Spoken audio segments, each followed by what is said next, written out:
The ISIS group of 21 ex-servicemen settlers is situated 8 to 12 miles north of Childers, the business centre of a rich sugar-producing district 230 miles north of Brisbane. The cane is crushed and processed by the ISIS Central Sugar Mill, located near the township of Cordalba.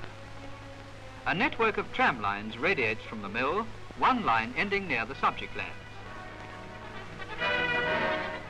This is timber in its original state. Not only is the timber very thick, but the proportion of heavy trees is very high. There were 3 and 4 trees to the acre with a girth of over 10 feet, measured 3 feet from the ground. One of the first essentials is the construction of roads to pioneer access standards. Next, the bulldozers commenced the work of clearing the timber from the land where the cane is to be grown. Many trees are too large for the dozer to push over, and these will be blown up later. First, the lighter timber is pushed over by the dozer blade, the dozer having to weave about amongst the heavy trees to a greater degree than is normally the case where the timber is smaller. The method of pulling the timber by means of a cable or anchor chain is not practicable here because of the size of the large trees. Class 1 and Class 2 tractors, ranging from 90 to 130 horsepower, are used for this work. The work is dangerous for the dozer driver, hence the need for the protecting canopy built over the machine to give protection from falling limbs. This land was heavily timbered virgin forest country. The timber consisted of gums, ironbark, bloodwood, stringy bark, Moreton Bay ash, and in parts, tea tree.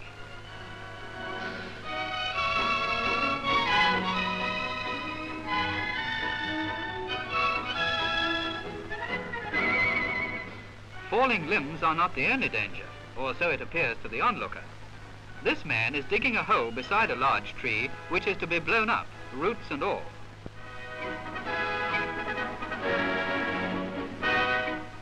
Several trees are dealt with at once, the timing being regulated by different lengths of fuse, the longest being lit first, thereby allowing the operator to blow several trees more or less simultaneously. It is no wonder they run to get clear. The explosive being used on this job is ammonal, obtained from surplus army stores. It is a fast explosive and shatters the roots, rather than taking the line of least resistance and just blowing out a heap of dirt.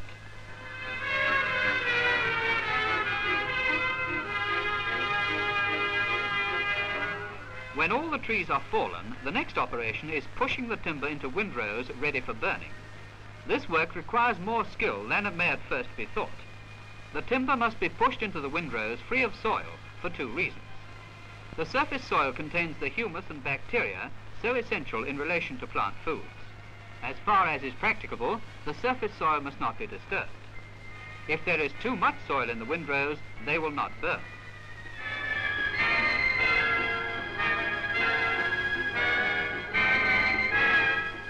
The work is a comparatively easy job when handled by machinery, but heartbreaking under the old methods of axe, tree puller and fire stick, as indeed are all the operations.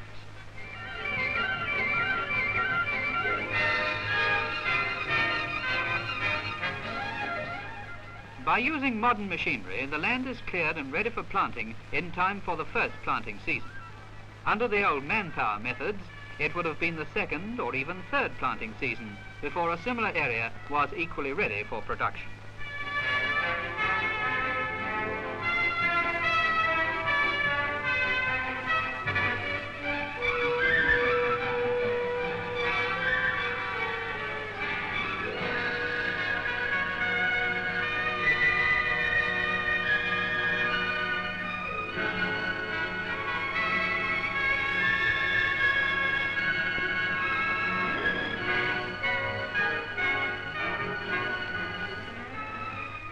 The job of pushing these very large trees, which weigh several tons, onto the windrows requires much power, and the use of the 2 bulldozers is absolutely necessary.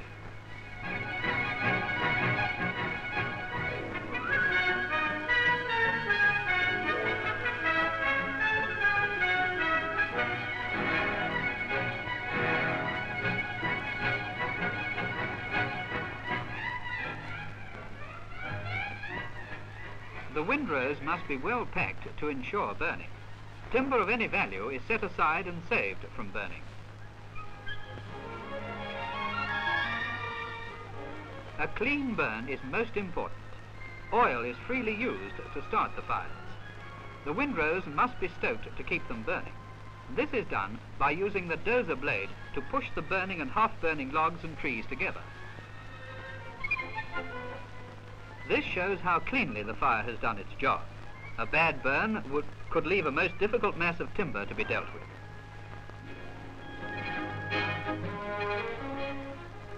Ripping is the next job. The clearing operation leaves stumps and roots in the ground which must be removed before the land can be ploughed and worked by farming machinery.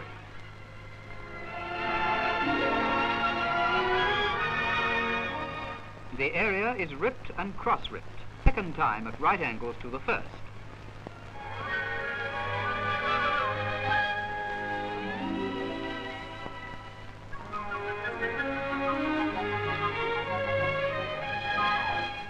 In addition, a man normally follows the ripper and marks any stumps or heavy roots which may be missed.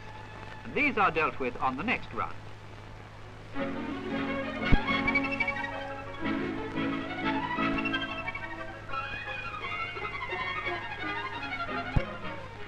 The tines of the ripper find the stump and roots, tear them out and bring them to the surface.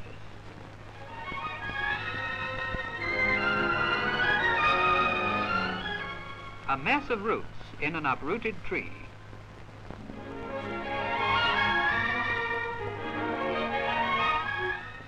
The tangled masses of trees, stumps, roots and branches brought to the surface by the ripper also have to be cleared away. These masses are transformed to orderly areas. They are gathered by hand, placed in convenient heaps and then burnt. This is a tedious process, but very difficult to do by machinery. It will be years before all the small sticks and roots are finally cleared away. The land is now ready for farming. It is first cleanly harrowed and then ploughed into long drills ready for planting the cane. Sugar cane is not grown from seed or sucker, but from the cane stick itself. Healthy cane of the desired variety first being stripped of trash. The sticks are then placed in heaps ready for loading onto the planter. Each eye at each knot in the stick of cane is a potential plant.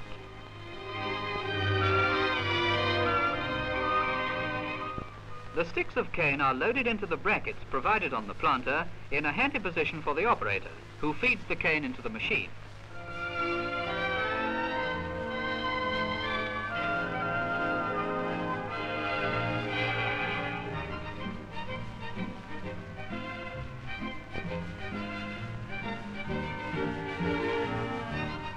The planter also distributes the fertilizer, only a small quantity being required in these virgin red soils.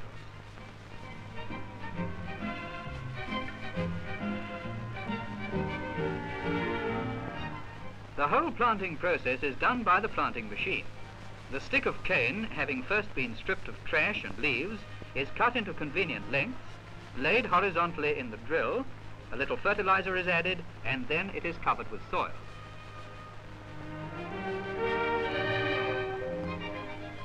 The settler is kept busy feeding the sticks of cane to the planting machine.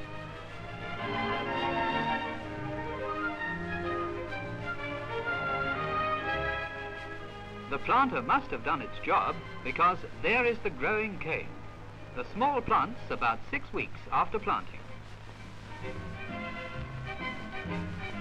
These plants are about 6 months old. Ratoon crops of sugar cane are grown, the normal 4-yearly rotation being plant cane, first ratoon, second ratoon, fallow. This is the basis of the 3-to-4 ratio net to gross figures in the assignments allotted by the Central Sugarcane Prices Board to growers. Cane may be grown only on assigned land. This shows the first stage of a soldier settler's home.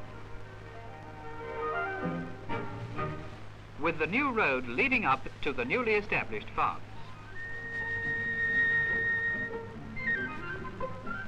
Some of the new homes in stages of completion or near completion are now shown. The settler makes his own arrangements with the builder and builds to his own design.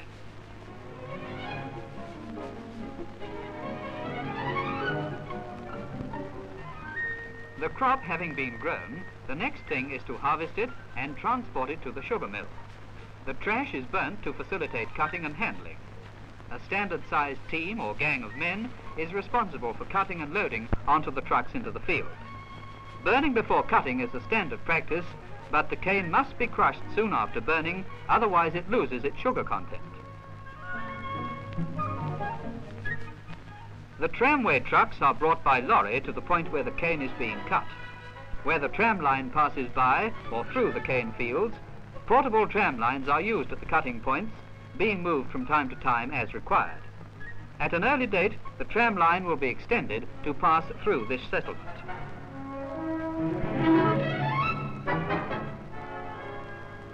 The trucks are loaded by the cane cutters. Awards govern the distance the cutters are allowed to carry the cane to the trucks.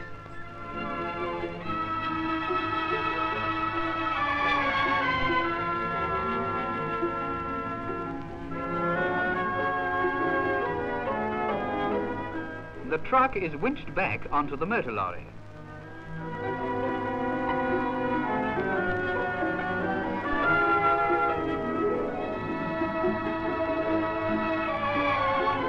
And taken very carefully across the cultivated field to the road.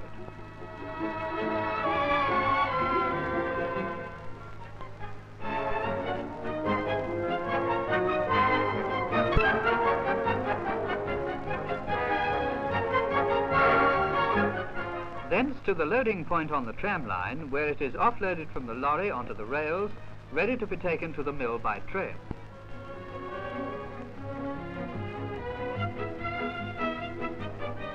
The cane train, with its small but powerful engine, arrives with a long line of empty trucks to be left for the next day's load.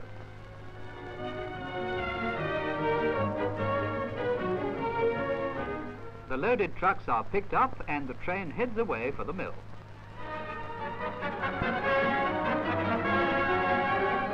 It passes through picturesque cane lands all the way, with the town of Childers and its water tower standing up against the distant skyline.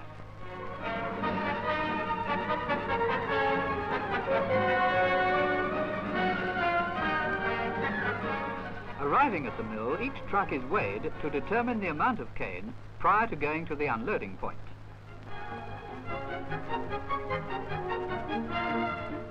Immediately it is unloaded, the cane goes through the crushers and other processes, which turns the juices into mill-white sugar, molasses and other products.